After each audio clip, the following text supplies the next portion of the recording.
Hello, everyone. I'm Omer. I'm one part of that Millwall podcast. This is my post-match reaction and thoughts following a 1-0 defeat today at home against Southampton. Obviously, Southampton recently promoted to the Premier League. Russell Martin, passing football. I think, obviously, it's pre-season to carry out, obviously, before I start talking about what points I've got from today's game. But at the end of the day, a 1-0 defeat at home, a week to go before Watford, which I'm really excited for, and I'm sure everyone else is too, watching this video. I can't wait to get out of the den. I really can't. And the buzz is definitely back after going down today. Obviously, we had the West Stand open and part of the South Upper in the end open for today's game. Not a great turnout, as you normally expect from these sort of pre-season games, but a good chance to see the sides a week before the season. How are we looking? How are we shaping up? Well, I'll go through the starting 11, obviously, for today's game. In goal, we had new boy Jensen in goal. I'll get on to him in a bit. Right back was Ryan Leonard. Played 4-4-2, obviously. Neil Harris, 4-4-2. Left back was Joe Bryan. Centre halves, we had Jake Cooper and the return of Sean Hutchinson. I think it's the first time pre-season I've seen him play anyway. So, yeah, obviously, back four familiar with. Joe Bryan obviously getting run out and I think pretty much playing the whole game today. So, take it out what you will. In the midfield, we had two-man midfield of Denor and Saville, a pairing we're quite used to seeing in pre-season from what we've seen. On the right, we had Romain Esse. On the left, we had Duncan Watmore. And then we had George Honeyman just behind Tom Bradshaw, acting as kind of number 10, I suppose. More of a second forward when we're pressing, which I'll get onto shortly. So, obviously, 1-0 defeat. Goal came about the hour mark for Southampton. And obviously, a bit of a mistake from Jensen, the goalkeeper.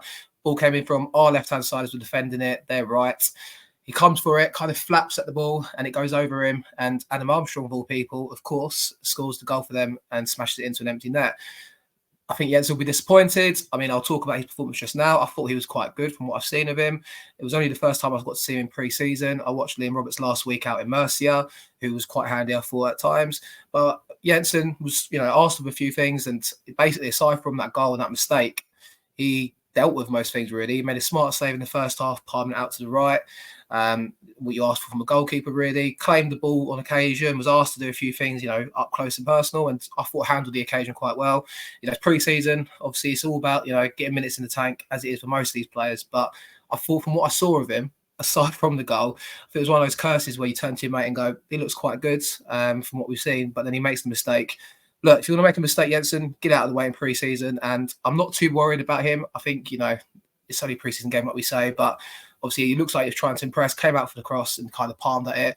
Albeit being a 6'6" goalkeeper, he made hard work of that one, I'm afraid. And unfortunately for us, that was all she wrote for a 1-0 defeat.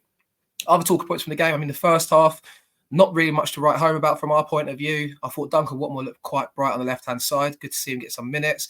I think he probably has that position for next Saturday now.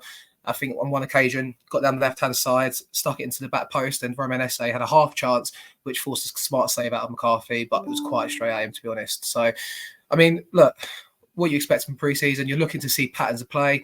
One noteworthy thing from me anyway, obviously watching Millwall with Neil Harris multiple times in the past, and obviously going from last season's form, we didn't take one single long kick from goal kicks today. All of it was kind of come short, give it to Cooper or give it to Hutchinson in the first half or give it to Wes Harding in the second half, who came on and at half-time for Sean Hutchinson. And there was a bit of, a sign of what's to come, really. I think a couple of times the centre-halves dropped deep, obviously got the ball split. And Denor, who I thought was really impressive today, I have to say. I wasn't on the Denor fan club last year like everyone else was. Thought he was a good player, but I didn't see the hype. I think he was, the best out of a bad bunch for me last season, at times under Joe Edwards in particular. But yeah, I thought Denor kind of a couple of times got the ball, looked to spread it wide into the wide areas, was desperately lacking that kind of pace and something different, especially from that first half side. You've got Romain Esse on the right, who's looking to cut in on his left all the time. Watmore, like I said, showed bright sparks, but I think we need some raw pace, especially that right wing position for me. I'm going to say the name Jed Wallace. Obviously, it won't be Jed Wallace we get, but we need that kind of outlet who can, look to beat a man, get a ball in the box, feed the likes of Langstaff, who didn't start today. I don't know if I actually said it was up front, but obviously Honeyman was behind Bradshaw. But, I think that's what's missing from this side. But I saw some signs of encouragement. I think Saville and Denor have a good understanding between the two of them. Obviously, Billy Mitchell's out long-term at the moment. Are we short in that midfield position? Perhaps. Massey got, 5 minutes at the end, so did Danny McNamara. But, I think from what I saw, I think Honeyman was deliberately played in there. Like I said, with Southampton, they look to get on the ball, pass it around. And, what you got from Honeyman and Bradshaw was, chasing down, closing down defenders, trying to disrupt their flow. And they did that on occasion, and it works. I mean, there's nothing to write home about. I'm surprised he didn't start Langstaff. I guess he's given a slow introduction into the side. And I imagine Bradshaw gets the nod next week. And obviously, Nosey and Fleming today, who's nursing a calf injury. He didn't play the last game out in Mercia, and he didn't play today. Is he a doubt for the weekends? I think we'll wait to see. I'm recording this literally straight as I got in the door. So I've not seen any reaction to that just yet, and I don't know how serious that injury is. But if you're looking into that side for next week, obviously we'll preview that later on in the week. But I'd like to see us go with two up top. And I mean, Langstaff and Bradshaw. I mean, Nisbet came on second half. Again, for me, 15, 20 minutes to go, Nisbet, you've just come on the pitch. There's occasions where it is a pre-season friendly. I'm not going to get too overhyped about that. But there was occasions where I thought he could have closed down. He could have, ran that extra yard for his team. And I don't see the Nisbet that we signed. He's a striker. He's a finisher. You give him service, he'll score. But we know with our sides, especially in the forward areas, you need to fashion your own chances at times. You need to hustle players. You need to put a shift in, basically, especially for Neil Harris 4-4-2. So the jury's out from me for Nisbet. Will he still be here come the end of the window? I don't know, is my honest answer. I think it's a 50-50 split.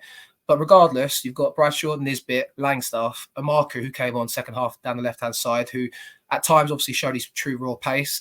But he's obviously rough around the edges, as we know, with Marku. But I'm really hoping it's his breakthrough season this year. But yeah, I mean, aside from that, not much really to write home about. We nearly got a goal back through Joe Bryan, who should have tucked it away straight after a poor kind of worked out. I mean, Paul from Southampton, we nipped the ball in right-hand side.